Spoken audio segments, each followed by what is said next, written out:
Assalamualaikum dan salam sejahtera. Saya Nazri Kaha. Ini Agenda Awani. Kemelesetan ekonomi global kemungkinan akan berlaku pada tahun 2023. Beberapa unjuran yang sudah pun kita ketahui yang sedia diumumkan oleh IMF pada awal bulan ini mengatakan bahawa dengan angka-angka dan juga unjuran yang terkini yang dilaporkan, tidak dapat menolak kemungkinan bahawa tahun 2023 satu tahun yang lebih mencabar berbanding yang kita hadapi pada tahun ini, dan kemelesetan mungkin berpandukan beberapa angka ataupun indeks dan juga petanda-petanda yang sudah pun ada di depan mata kita berkaitan dengan keadaan ekonomi dunia, terutamanya di negara-negara maju seperti Jepun, seperti United Kingdom, Kesatuan Eropah dan juga Amerika Syarikat. Dan IMF mengatakan bahawa unjuran terkini untuk tahun 2022 bulan Jun ini akan memberikan lebih jelas adakah kemelesetan yang dijangkakan itu akan berlaku. Bagi negara kita pula, adakah kita sudah bersedia dengan indeks harga pengguna yang semakin meningkat dan juga inflasi yang saban bulan meningkat daripada angka yang diumumkan oleh pihak Jabatan Statistik Negara, dan dengan unjuran yang dilakukan oleh pihak IMF dan juga pakar-pakar ekonomi dunia dan juga tempatan, adakah apa yang kita sudah lakukan ini mencukupi? Jadi itu yang akan saya tanyakan ataupun lihat bagaimana situasi negara berhadapan dengan keadaan ekonomi yang tidak menentu pada ketika ini. Bagi yang terkini pula, indeks harga pengguna ataupun IHP misalnya, yang mengukur kadar inflasi dalam negara bagi Jun 2022 meningkat. Itu yang terkini, 3.4% berbanding bulan yang sama tahun lalu, dan lebih tinggi berbanding 2.8% pada Mei 2022. Ketua Perangkawan Malaysia Datuk Seri Dr. Muhammad Uzair Mahidin berkata, indeks makanan memberikan satu peningkatan yang jelas, meningkat kepada 6.1% dan kekal sebagai penyumbang utama kenaikan inflasi bagi Jun 2022. Sementara itu, beliau berkata juga semua kumpulan menunjukkan peningkatan, termasuk kecuali komunikasi turut merekodkan peningkatan dan mendorong kepada inflasi keseluruhan kepada 3.4%. Jadi apakah reaksi pakar ekonomi tentang hal ini? Saya akan mendapatkan pandangan pakarnya, Profesor Emeritus Datuk Dr. Zakaria Abdul Rashid, seorang penalisis ekonomi dan juga mantan pengarah eksekutif Institut Penyelidikan Ekonomi Malaysia ataupun MIER. Assalamualaikum Prof, apa khabar? Waalaikumsalam dan kabar baik. Prof, mungkin reaksi awal dengan statistik yang diumumkan oleh Jabatan Statistik Negara ataupun DOSM berkaitan dengan indeks harga pengguna dan juga kadar inflasi untuk Jun 2022. Adakah ini memang sudah pun boleh dijangkakan dengan angka 3.4%? Ya, pertama sekali, apa yang kita alami sebagai pengguna apabila kita ke pasar membeli barang, kita dapati bahawa harga barang-barang telah meningkat, terutamanya harga makanan dan minuman. Jadi angka yang dikeluarkan oleh Jabatan Perangkaan 3.4% untuk bulan Jun 2020 untuk tahun ini, saya fikir sesuatu yang telah dijangkakan. Bahawa angkanya adalah lebih tinggi daripada setahun yang lalu, dan juga lebih tinggi juga daripada sebulan yang lalu, pada bulan Mei. Jadi itu menjelaskan keadaan yang berlaku di dalam pasaran kita. Dan yang menjadikan kita menariknya di sini ialah kerana kenaikan IHP, indeks harga pengguna itu didorong oleh peningkatan yang paling besar sekali, 6.1% oleh makanan. Memang benarlah begitu kan? Yang seperti yang kita rasakan. Dan menariknya sini ada dua perkara saya nak mengatakan sini, iaitu makanan dan minuman ini adalah kita Malaysia bergantung kepadanya untuk mendapatkan daripada luar negara. Kita pun tahu bahawa kita mempunyai uh, uh, apa ni imbangan dagangan makanan yang selalu negatif, iaitu bermakna kita mengimport lebih banyak daripada kita mengekspor makanan. Maka bermakna kita banyak mengimport makanan di sini. Ya. Dan harga makanan di luar negara seperti yang mana tadi dilaporkan, makanan-makanan daripada luar negara yang kita import juga mengalami, negara-negara tersebut mengalami inflasi yang lebih teruk daripada kita. Yep. Iaitu macam di USA 9.1%, misalnya di UK pun saya rasa dah 8 lebih agaknya begitu, dan di EU, di Jepun. Jadi kalau kita lihat harga yang kita import dah mahal. Itu satu. Yang keduanya, kadar tukaran kita pula, kadar tukaran ringgit kita semakin lemah. Jadi bermakna apabila kita mengimport harga yang telah mahal, asalnya memang telah mahal di negara yang menjual barang itu kepada kita, iaitu di mana kita mengimport daripadanya, harganya dah mahal, dah meningkat, ditambah pula dengan ringgit yang lemah, bermakna kita kena berbelanja lebih untuk mendapatkan barang tersebut. Jadi makna 2 kali pukulan lah kita kena. Iaitu harga naik, harga dah mahal. Keduanya kita terpaksa menukar ringgit kepada mata wang asing itu dengan kadar yang tidak menyebelahi kita. Jadi bermakna kita terpaksa mengimport dengan harga yang tinggi, dan ini kita panggil sebagai inflasi import. Selain daripada inflasi lain lah, inflasi import.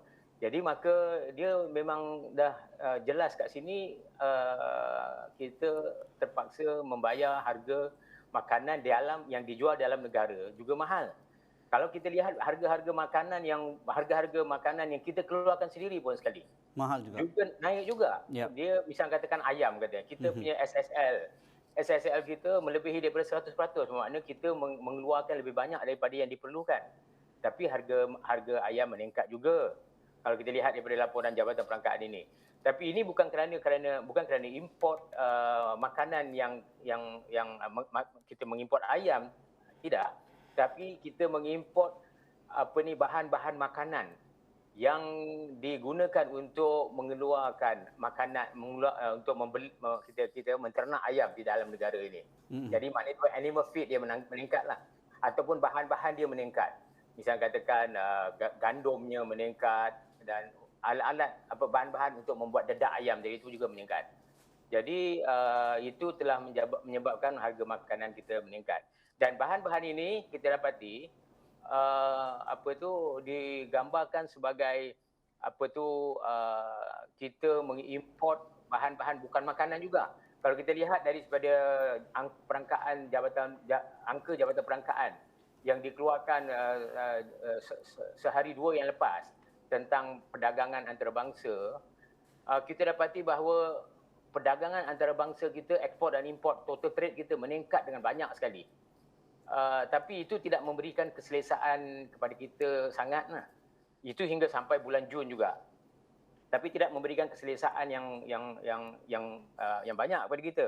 Kerana kita dapati bahawa import kita meningkat lebih banyak daripada kita mengekspor. Dari kadar peningkatan importnya lebih banyak daripada kadar peningkatan ekspor. Bermakna di sini kalau kita lihat pula sources of importnya dari semua sekali. Intermediate goods, capital goods dan consumption goods, semuanya meningkat. Tapi yang paling banyak sekali ialah intermediate goods lah, yang paling banyak sekali meningkat. Bermakna kita nak mengeluarkan barang-barang perkilangan di Malaysia, kita terpaksa mengimport bahan-bahannya dari luar negara dengan harga yang mahal.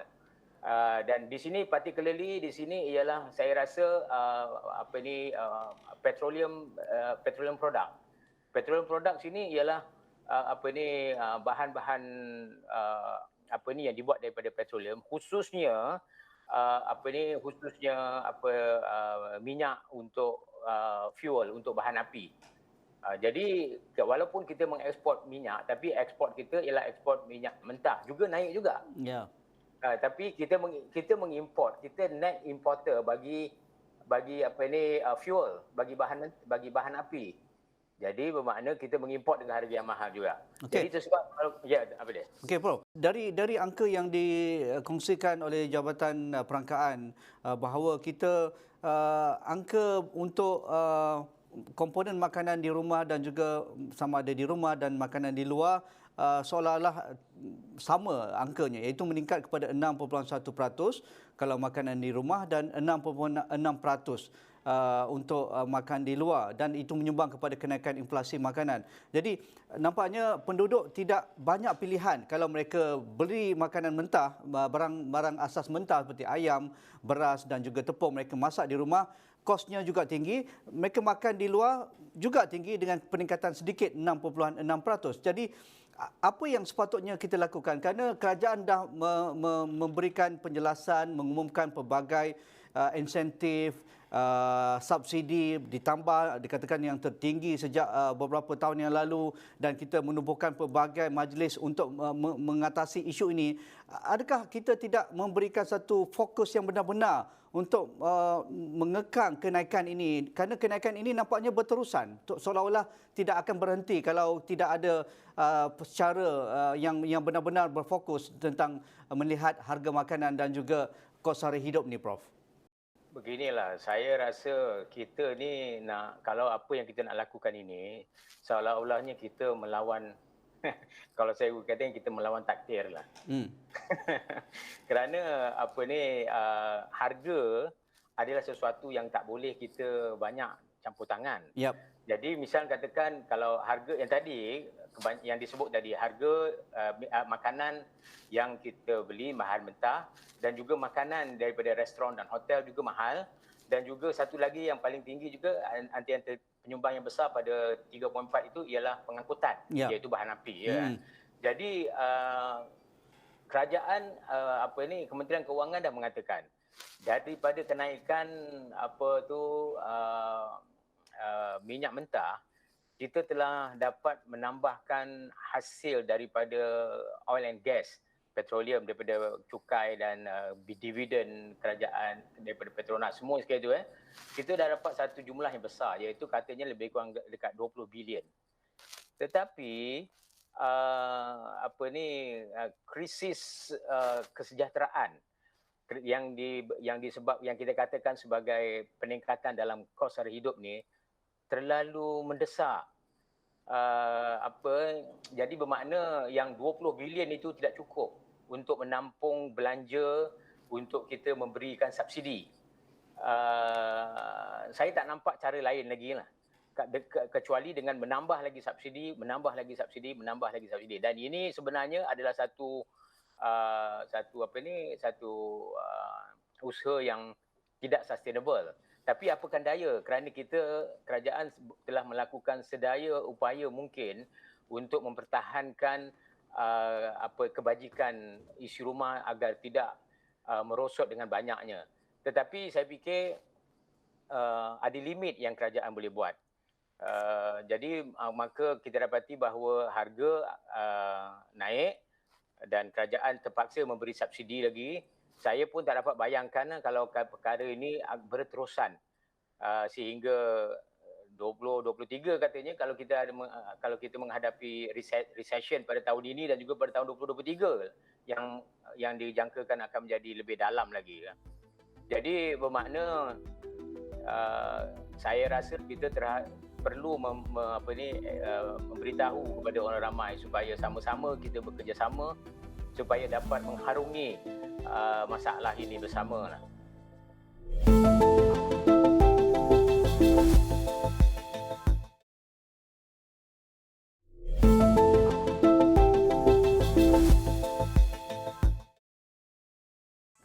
Ya, dari aspek struktur ekonomi, adakah kita juga perlu adakan pemikiran yang lebih baru bagaimana negara, terutamanya pihak kerajaan, melihat isu-isu keterisan, isu-isu kebocoran dan juga penyelewengan dan juga pembaziran. Kerana kita tahu juga saban hari kita mendengar banyak kes berkaitan dengan rasuah diangkat dan juga dana-dana kerajaan disalahguna ataupun tidak sampai kepada golongan sasar, termasuk isu berkaitan dengan monopoli dan sebagainya. Jadi adakah itu juga di samping kita melihat kepada subsidi dan memang tidak sustainable, tidak lestari sifatnya, dan kerajaan juga ada hadnya, tetapi dari sudut strukturnya bagaimana, Prof? Ini sekarang ni kita dalam keadaan yang genting. Kita membicarakan soal inflasi ni, ia adalah masalah cyclical, masalah gelombang ekonomi yang berubah dalam jangka pendek. Ataupun sekarang ni mungkin dalam jangka sederhana lah kalau dia berterusan lagi. Kalau katakan cyclical downturn ini berlaku terus-terusan, ini kita harap tidak berlaku lah. Kita panggil sebagai depression ataupun kegawatan ekonomi seperti yang berlaku 1929. Saya harap tidak berlaku gitulah. Ya. Dan ini hanya akan boleh dinyatakan oleh IMF dan juga World Bank saja yang boleh menyatakan gitu. Jadi berbalik pada soal tadi, maka apabila kita berhadapan dengan soal cyclical, maka penyelesaian dia juga kerana recession ini quite deep. Jadi penyelesaiannya juga ialah penyelesaian cyclical, iaitu kita kena bertindak tangkas mengatasi masalahnya. Jadi satu-satunya cara bertindak tangkas ialah memberi subsidi. Kalau katakan yang soal-soal lain adalah soal kita nak mengubah struktur, kita nak mengubah perkara-perkara sedemikian, struktur ekonomi, dia mengambil masa.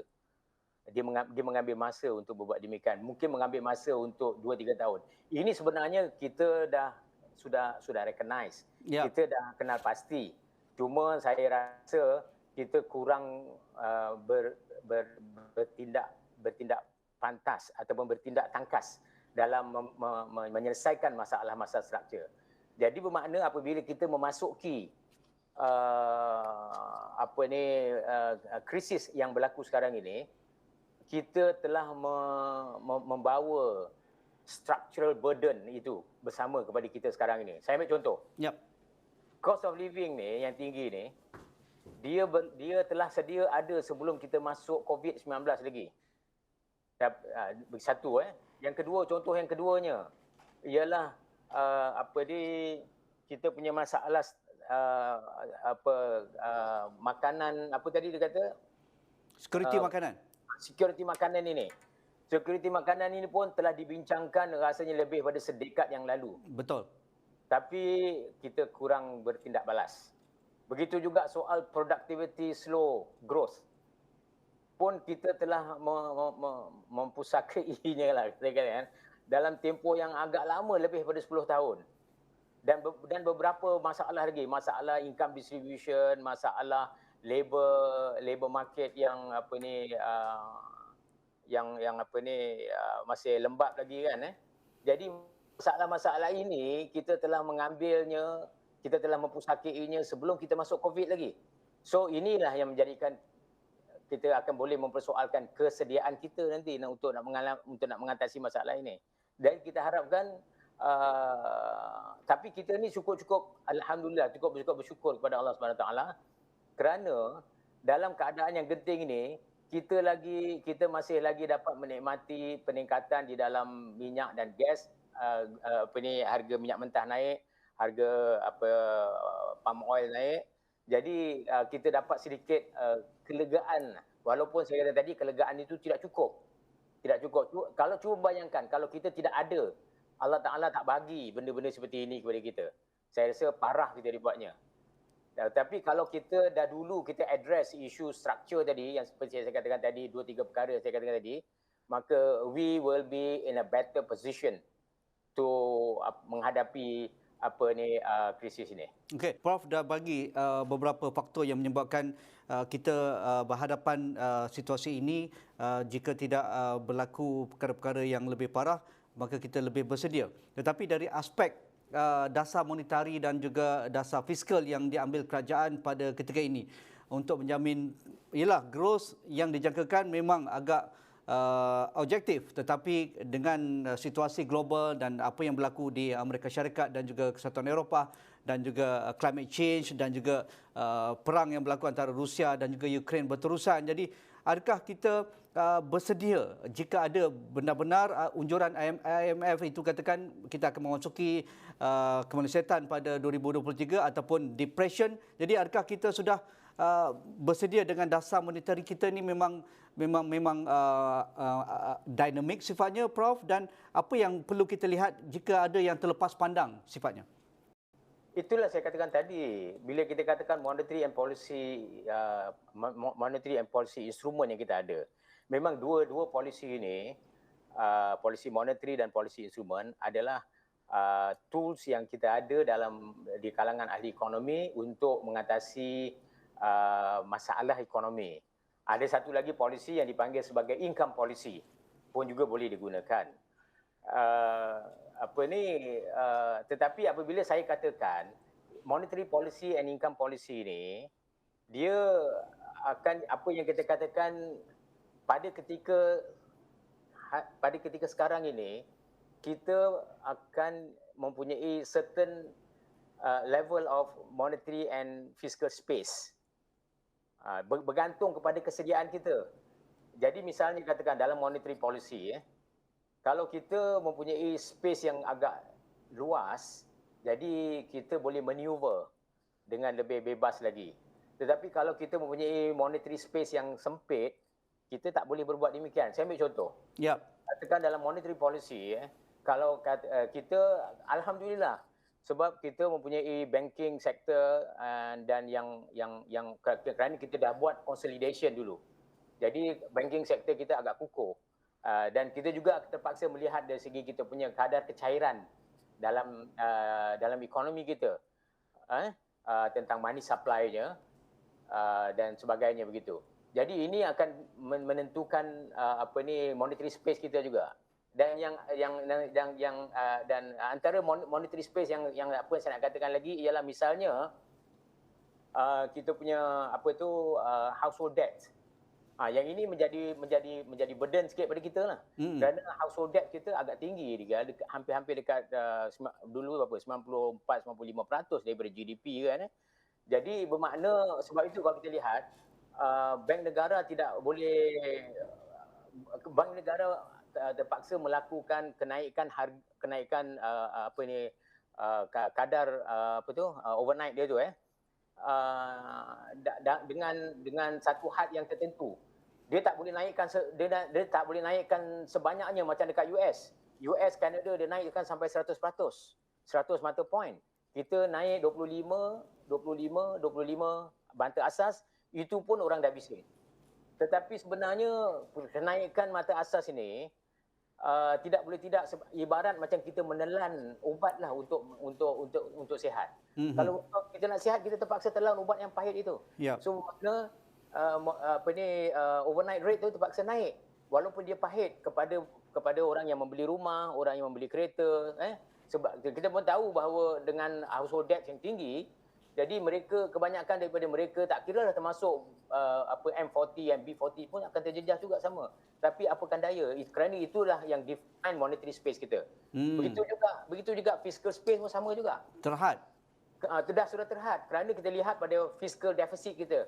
Yang defisit makin bertambah daripada tahun demi tahun bertambah-tambah, walaupun kita sasarkan untuk mendapatkan fiscal balance yang sifar, tetapi kita tak dapat mencapainya disebabkan oleh kejadian-kejadian yang berlaku pada kita dengan keberhutangan kerajaan persekutuan yang tinggi sekarang ni. Prof, satu minit. Apa nasihat Prof pada orang ramai terutamanya? Kerana kita perlu bersedia nak ataupun tidak, dan situasi ekonomi nampaknya tidak memberikan banyak pilihan kepada kita di masa depan ataupun di masa yang terdekat ni, Prof. Saya rasa bagi pihak kerajaan lah, ia patut memberikan gambaran yang satu gambaran agar orang ramai dapat menyedari keadaan sebenarnya yang berlaku. Kita tidak boleh dinyatakan bahawa kita ni dalam keadaan yang selesa, walaupun kalau kita lihat dari segi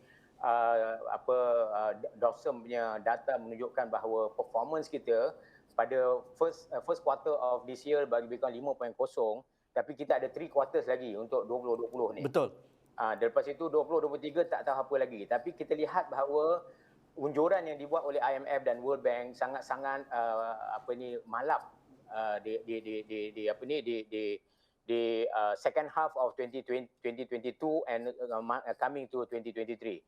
Jadi bermakna gambaran itu perlu dikongsi bersama kepada orang ramai supaya orang ramai dapat faham dan bersedia.